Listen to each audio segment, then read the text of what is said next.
It is time to add a thermocouple to this truck.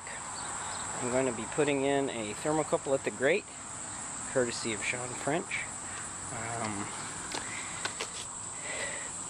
Got the truck up on jack stands. Always use jack stands. Don't try to get under there while it's just on a jack. That's just asking for trouble. So what we're going to be doing today, Peter Coronis has been very generous, and he sent me his air drill, which I'm going to be using to drill some holes. He made this for me, which this and this piece here will be what make the that'll be what holds the thermocouple actually to the side of the drum, the gasifier. So that hole in the middle, this piece fits in here, and that's threaded right there, and that will mate up with this and that. So the whole thing, the whole thing will fit together something like that. Only I'll have to set the length of this pipe according to how far into the gasifier I need the probe to stick. So the collar will actually end up about here. So the first thing I gotta do is get this collar mated up. It's actually curved. Peter got it a little bit shaped like a potato chip, just so that it'll mate right up to the side of the drum. I've got some silicone sealant so I can seal it to the outside of the drum, and then the small holes will be for pop rivets, and I will pop rivet it to the outside of the gasifier. I can use the I have a choice of, I haven't quite decided yet, I have a choice of either using the aluminum closed head rivets or steel open head rivets, and if I use the open rivets, then of course I'll have to seal the small holes in the middle. The steel would be a little bit stronger, but the aluminum is probably going to be easier to take off if, for whatever reason, this ever needs to be removed and the gasifier pulled off the truck. So I think I'm leaning towards the aluminum at this point. So it's a hot, steamy day, and I'm going to get to work. I will update you as I get started. Okay, the first thing I did here is I've sprayed the backside with some flat black paint. I cleaned everything up real good. Tried to get some of the it was clean when Peter sent it to me, but over the time waiting for things to arrive and so forth, it's just gotten a little bit of rust on it, just some surface rust. So I sprayed the backs. I cleaned it up real good and sprayed the backside with some black paint just to keep it from rusting. This is high temp flat black, so it's already dry. I sprayed it maybe a minute ago. I have not sprayed this other side yet because I'm going to be working with it. I don't want to handle the black paint any more than I have to. So that was the first step. Now we're ready to crawl under here and look at it, where it's going to be mounted. Bear with me here.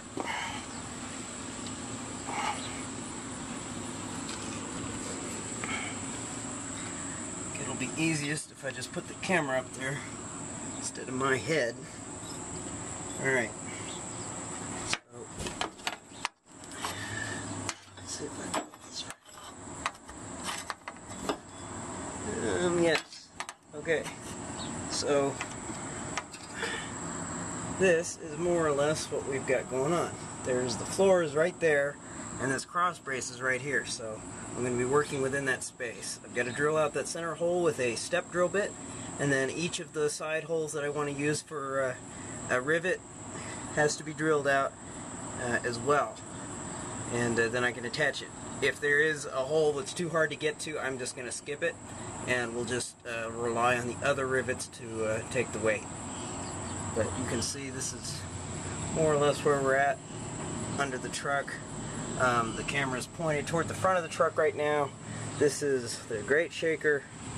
There's the heat exchanger tank going up. There's one of the drop boxes. Okay, so just to orient you a little bit, this is where we are, and this is where we'll be working. This piece here is actually the piece that Wayne uses to patch up the cross member after he has to cut it to fit the gasifier.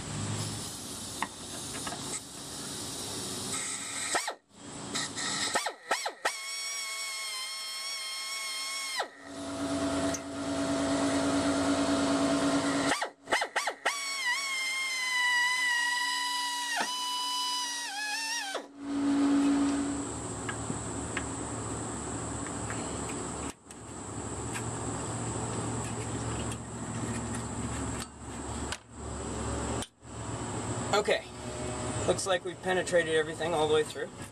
That wasn't too bad. Now it's time to get the step drill.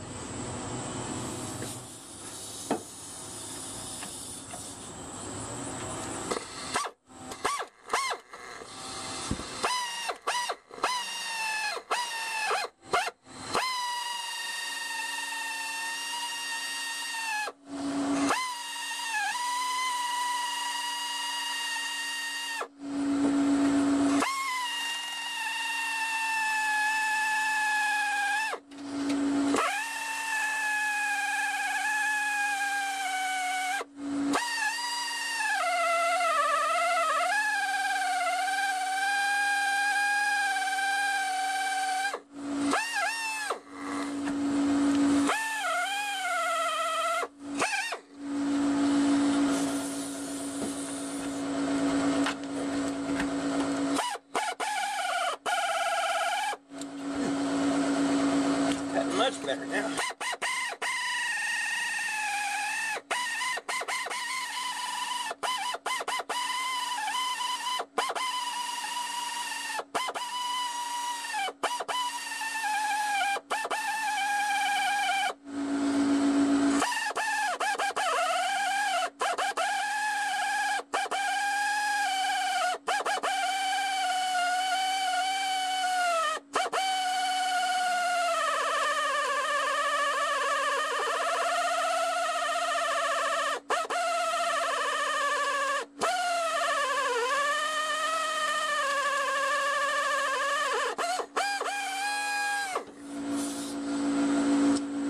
I believe that hole is drilled.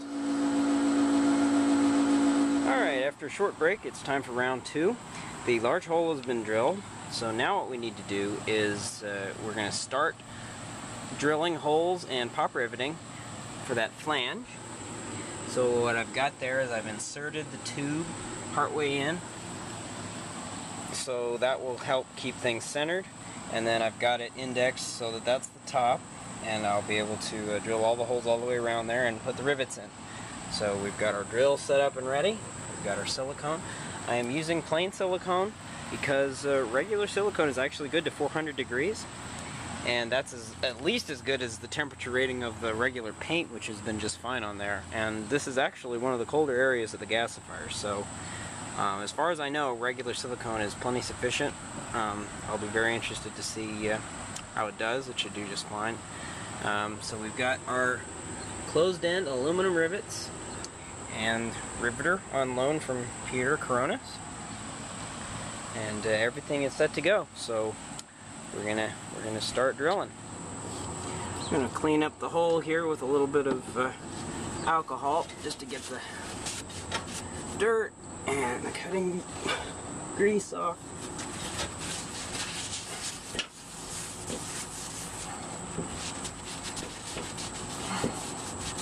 Make sure everything's good and clean, because we're going to be sticking some silicone on here and I really want it to stick good.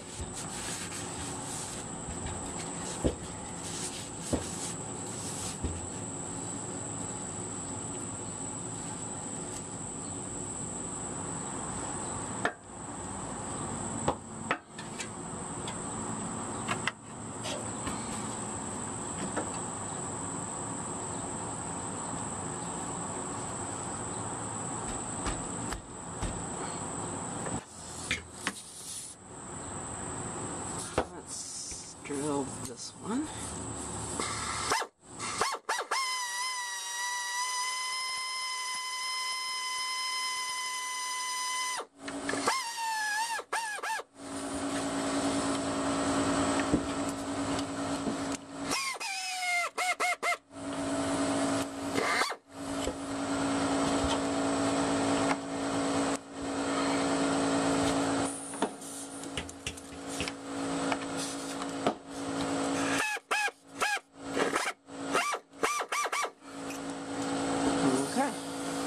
There's a hole drilled. Now let's get the pop riveter and try and get this thing pulled together.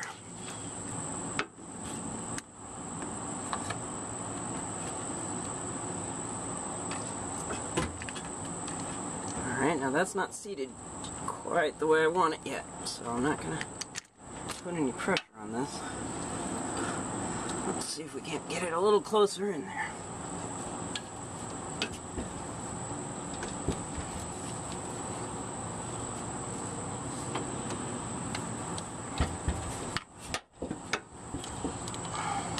May be hard to see what I'm trying to do. I want to get the flange pushed in as close as possible before I start to pull. Make sure everything's fitting nice and tight.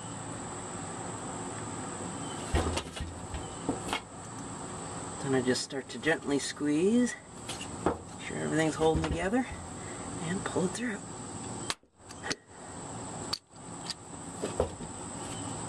Okay, there's our first pop rivet.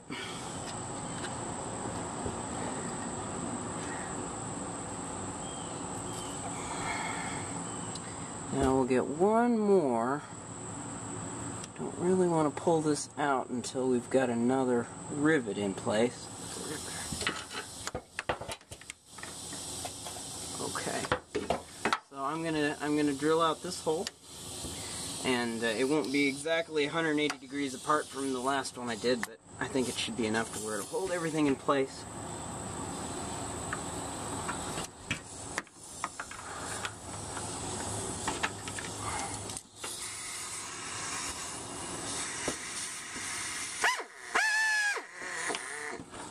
I really don't want to drill this crooked.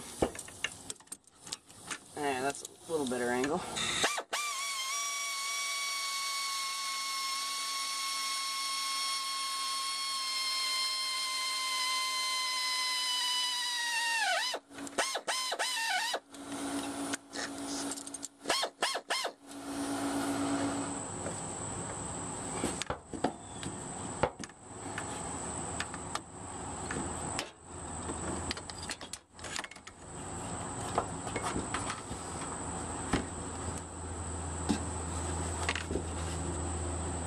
Sure everything is seated properly. It seems to be.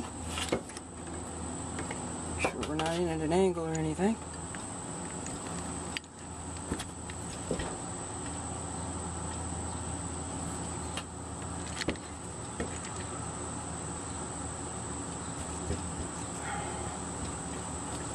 Everything appears to be good.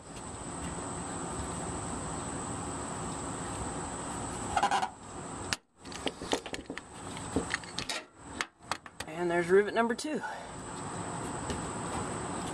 Okay, with that, I feel comfortable taking the center pipe out of here, which will provide me a lot more access room. It's in there pretty tight.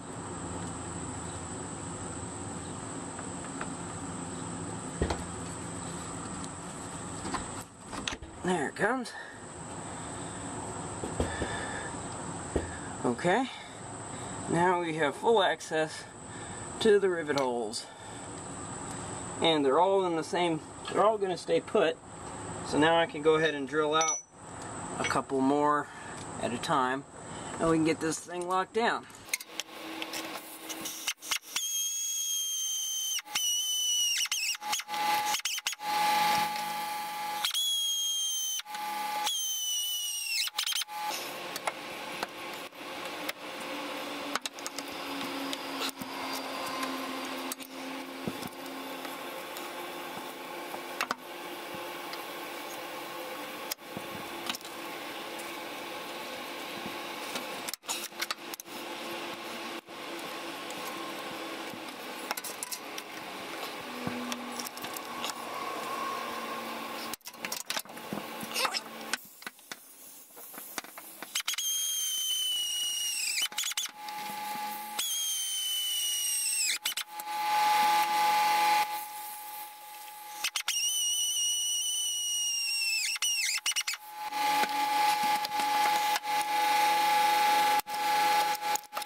last rivet.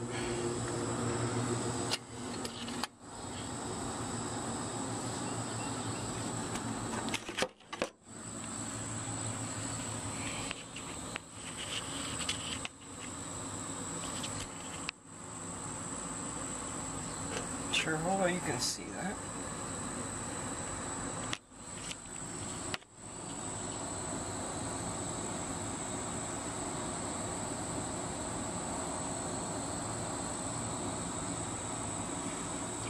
So the next step of this is going to be to install the tube or the shaft. I measured out what I need, and it's going to come up to that line on the collar, and then we'll just tighten it down with the Allen wrench.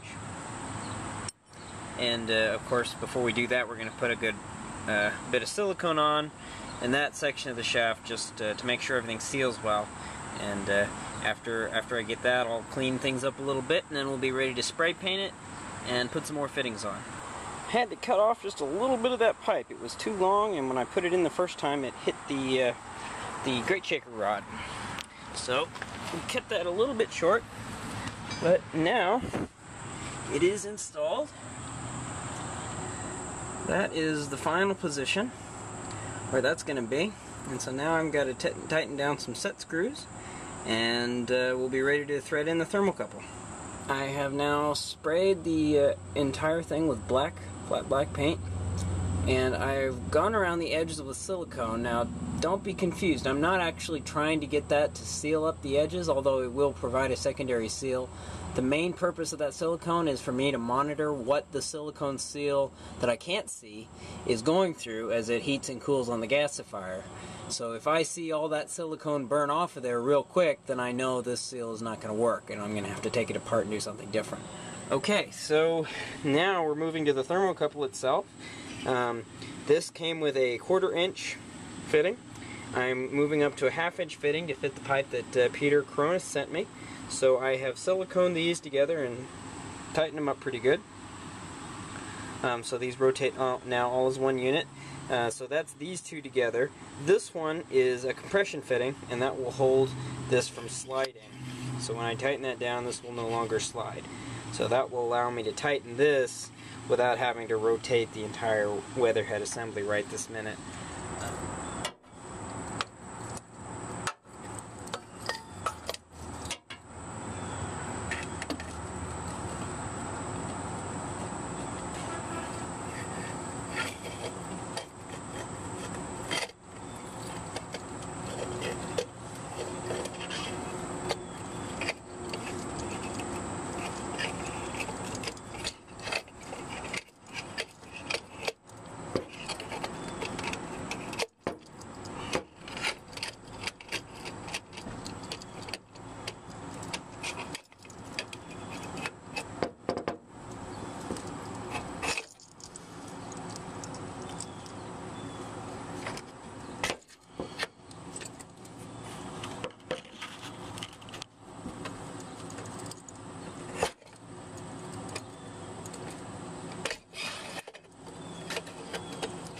Okay, the thermocouple is installed. I have yet to wire it up, but it took me a little extra trouble than I thought because the grate was not exactly where I expected it to be. It had actually warped just a little bit. The grate shaker rod had actually, the grate shaker rod stayed in place, but the grate actually rose up enough to where the grate shaker rod wasn't actually even touching the grate.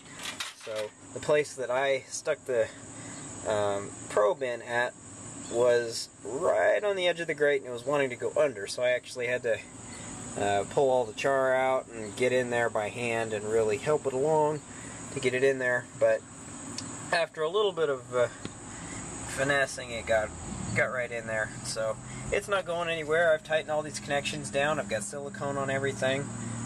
So this should be a nice airtight seal. And that's what it looks like. The whole thing all finished.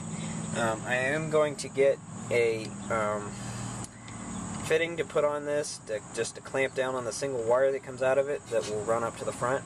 I haven't got that yet, but I am going to, before I do that, I am just going to hook everything up and test to make sure that the thermocouple is working, and we might even light it up and see if it heats up. That should be okay even without the clamp fitting. So that is going to conclude this this series of videos. Hope y'all enjoyed seeing it, and see y'all next time.